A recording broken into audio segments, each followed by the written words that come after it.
ആലുവ ചൊവ്വര ജംഗ്ഷനിൽ ചൊവ്വാഴ്ചയായിരുന്നു ഒരു സംഘം ആളുകൾ ആക്രമണം നടത്തിയത്. പത്തനംതിട്ട ഇളകൊള്ളൂരിൽ നടന്നുവന്ന അതിരാത്രത്തിന് ഭക്തിനിർഭരമായ പരിസമാപ്തി. ആയിരക്കണക്കിന് ഭക്തരുടെ സാന്നിധ്യത്തിൽ യജ്ഞശാല അഗ്നിയിൽ എരിഞ്ഞമർന്നപ്പോൾ ഇളകൊള്ളൂർ യാഗഭൂമി ശിവപഞ്ചാക്ഷരി മന്ത്രം കൊണ്ട് മുഖരിതമായി.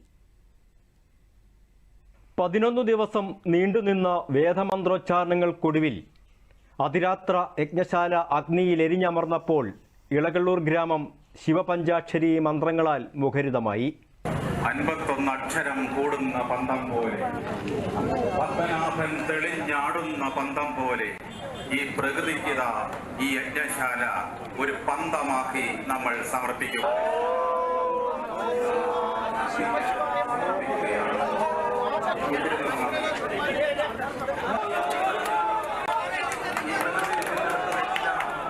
അന്നവും ഞങ്ങളുടെ മന്ത്രി ദൈവമാണ്.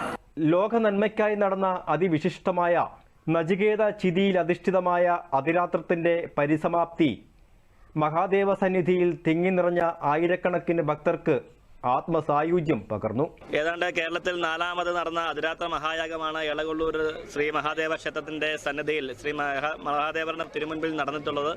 വളരെ വിജയകരമായി എല്ലാവരുടെയും സഹകരണത്തോടുകൂടി എല്ലാ ഈ ഭരണസമിതിയുടെയും ഈ നാട്ടിലെ ജനങ്ങളുടെയും ഭക്തജനങ്ങളുടെയും ഒക്കെ സഹകരണത്തോടുകൂടി നല്ല ജനപങ്കാളിത്തത്തോടുകൂടി എല്ലാവരുടെയും സഹകരണത്തോടെ വളരെ നല്ല രീതിയിൽ നടത്തുവാൻ വേണ്ടി ഇത് സാധിച്ചു എന്നാണ് ഞങ്ങളുടെ വിശ്വാസം. വളരെയേറെ സന്തോഷത്തോടുകൂടി അഭിമാനത്തോടുകൂടി ഇളകൊള്ളൂരിലെ ഈ ഞങ്ങളുടെ ക്ഷേത്ര പരിസരത്ത് ഇതുപോലെ ഒരു മഹായജ്ഞം നടത്തുവാൻ ഞങ്ങൾക്ക് ഭാഗ്യം ലഭിച്ചത് സാക്ഷാൽ മഹാദേവൻ ഞങ്ങളിൽ അനുഗ്രഹം ചൊരിഞ്ഞതിൻ്റെ ഫലമായിട്ടാണെന്ന് ആത്മാർത്ഥമായി ഞങ്ങൾ വിശ്വസിക്കുന്നു.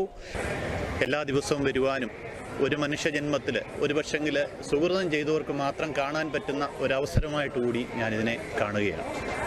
വളരെ ഭംഗിയായിട്ടും ചിട്ടയായിട്ടും ഇത് ചെയ്യുവാനെ കൊണ്ടും ഇത് പൂർത്തീകരിക്കുവാനെ കൊണ്ടും ഇതിൻ്റെ സംഘാടകർക്ക് കഴിഞ്ഞിട്ടുണ്ട്. വളരെ സന്തോഷത്തോടെ ഞാൻ ഇതിനെ സ്വീകരിക്കുന്നു. വലിയൊരു അനുഭവമായിട്ടാണ് തോന്നുന്നത്. എല്ലാ ചടങ്ങുകളും കാണാൻ സാധിച്ചു. അത് മനസ്സിൽ ഒരുപാട് നമുക്ക് ഉണ്ടായിരുന്ന എല്ലാ ദുഃഖങ്ങളും മാറുവാനും ഒരു പുതിയ ജീവിതത്തിലേക്ക് തുടക്കം കുറിക്കുവാനും ഈ യാഗം കൊണ്ട് സാധിച്ചു. വളരെ സന്തോഷം. മഹായാഗത്തിലൂടെ പരമപുണ്യം നിറഞ്ഞ യജ്ഞശിഷ്ടം ഭക്തർക്ക് പ്രസാദമായി നൽകും. സിസൽ ജോൺ, ദൂരദർശൻ ന്യൂസ്, പത്തനംതിട്ട.